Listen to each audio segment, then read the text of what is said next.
I welcome Mr. Russ Martin of the Global Product Stewardship Council. Thank you for coming along to help us in our inquiry. The committee has received your submission as submission 3. Do you wish to make any amendments or alterations to your submission? No amendments. Do you wish to make a brief opening statement before we go to questions? Yes, thank you. Thanks, Mr. Martin. Mr. Chair and members of the committee, thank you for the invitation to appear here on behalf of the Global Product Stewardship Council.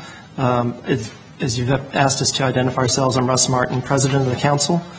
The Council is an independent, not-for-profit organization dedicated to understanding and advancing the principles of product stewardship. These principles, as we see them, have been provided in our submission to the committee. Within our first year of establishment, the Council has held the International Product Stewardship Summit in Sydney and grown membership to span 6 countries and include businesses, other nonprofits, including producer responsibility organizations, and governments at all 3 levels. We are governed by a board comprising product stewardship experts from the public, private, and nonprofit sectors in Europe, Canada, the U.S., and Australia. Details are available on our website. We have detailed our Australian membership in our submission. Our overseas members include nonprofit organizations such as the Product Stewardship Institute in the U.S. and Waste Mins in New Zealand. Our Canadian members include independent recyclers and industry-led producer responsibility organizations such as Encore Pacific Canada and Stewardship Ontario. We also have members that are new to product stewardship and with different interests than we typically see. The best example of this is Petronas, the energy company wholly owned by the Malaysian government and operating in at least 42 countries. We do not advocate one approach over another.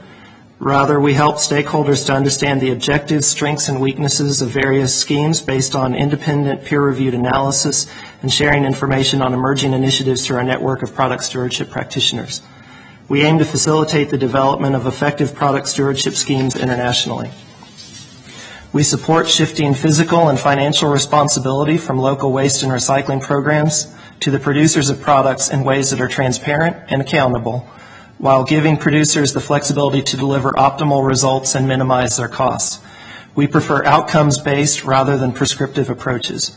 The Council has actively participated in the development of this legislation, including the government's Product Stewardship Framework Legislation Stakeholder Reference Group.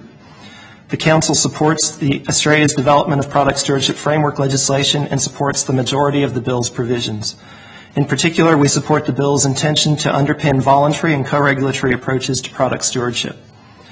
Our experience, as reinforced by overseas participants in the International Product Stewardship Summit, is that Australia has had greater success with voluntary and co-regulatory programs than many overseas jurisdictions have had, and they deserve our continued support.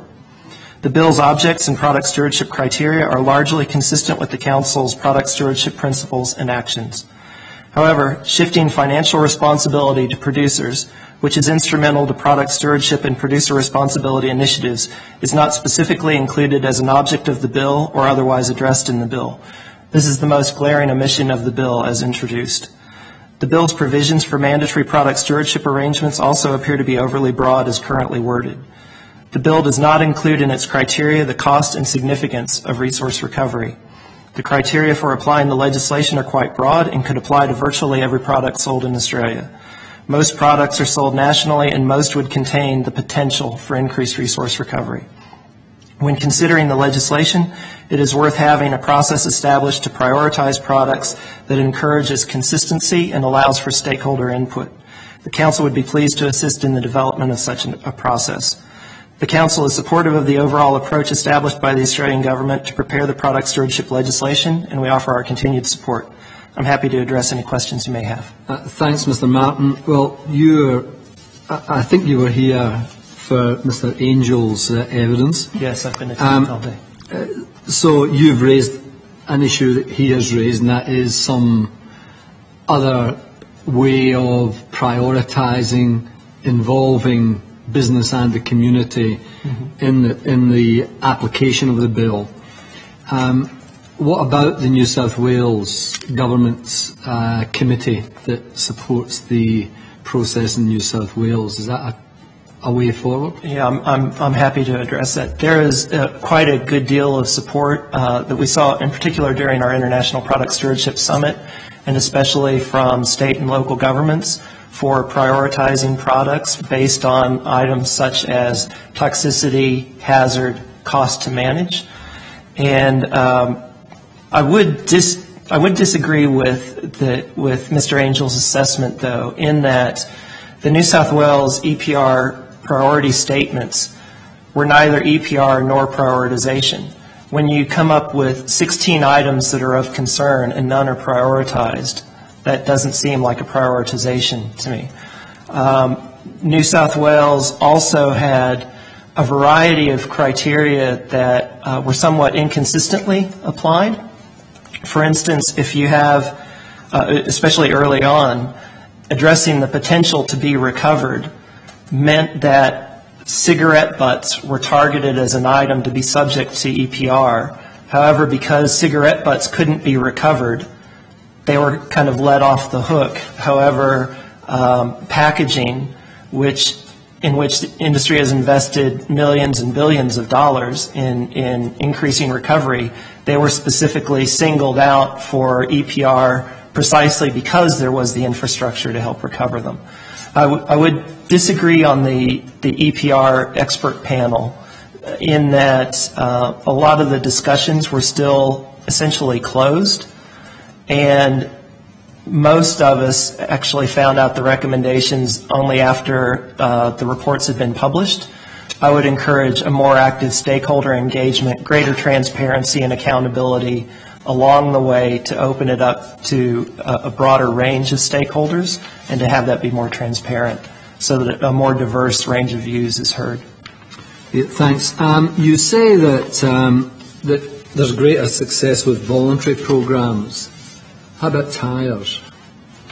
Tires isn't one of the models that I would hold up. We've specifically looked at mobile muster, drum muster, which you've heard about earlier, the newsprint industry, and oil.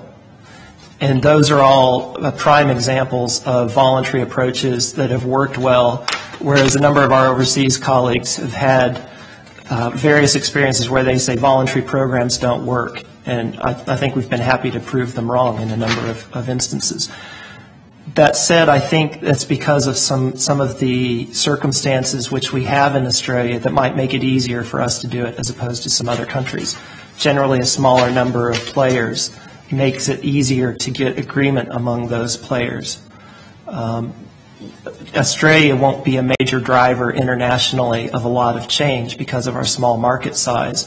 However, I think that there are certainly some good models where we've done it well. Industry has stepped up to the plate and delivered in a number of areas. They're working on making those programs better, and it is something that we can actually share with the rest of the world. So are you fundamentally arguing for self-regulation as distinct from government regulation? No, we think it makes sense to give voluntary and co-regulatory approaches a chance to work first before automatically going down a mandatory pathway. Mm-hmm. Some of the discussion that I've heard in testimony today and what we've seen in the submissions has applied the number of criteria across everything, whether it is voluntary, co-regulatory, or mandatory. And it would make sense to apply a different range of criteria or a different breadth depending on the issue. If you have industry that is actively engaged in trying to make a voluntary or co-regulatory approach work, they want to institute it, they want the regulatory underpinnings to help make it a sensible program and address free riders, I see no reason to raise multiple bureaucratic objectives to block them in doing that. They deserve our support in doing that. Similarly, you don't want to go out and mandate a range of programs where it's unjustified. I understand that there is a selection process, there's the RIS process before something would be mandated, but in some cases, industries are increasingly saying, we want that accountability. We want a level of regulation that helps us make this scheme work, because ultimately that makes it more cost effective in the long run. This is one of the things that we see as well with financial responsibility, which, as I said in my comments, wasn't specifically addressed in the bill. But industries are increasingly willing to take on greater financial responsibility for product stewardship schemes if they get the control and the flexibility to make the program work as they know that it can, and if it gives them a chance to reduce their costs as well. So while it might seem that they're taking on a greater financial responsibility up front, ultimately from a long-term perspective, industry is valuing that control and that ability to reduce their costs to make the program work as they see fit. Is that a generalization or your point of view, or what evidence have you got to back that up? Well, when we held our International Product Stewardship Summit in Sydney in November, we encapsulated a number of the discussions in an issues paper, which we flagged in our submission. We can also make it available to the committee. But in particular, you're seeing programs for packaging, paint, electronics, especially in Canada. We're also seeing them in North America. A range of European programs are covered under European Commission directives. However, where they can, they are trying to get that flexibility in order to control their costs.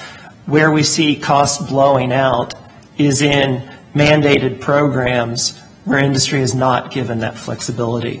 So we're happy to take the question on notice and provide additional examples. Yeah, good. Thanks. Senator Fisher. Thanks, Chair. Thank you, Mr.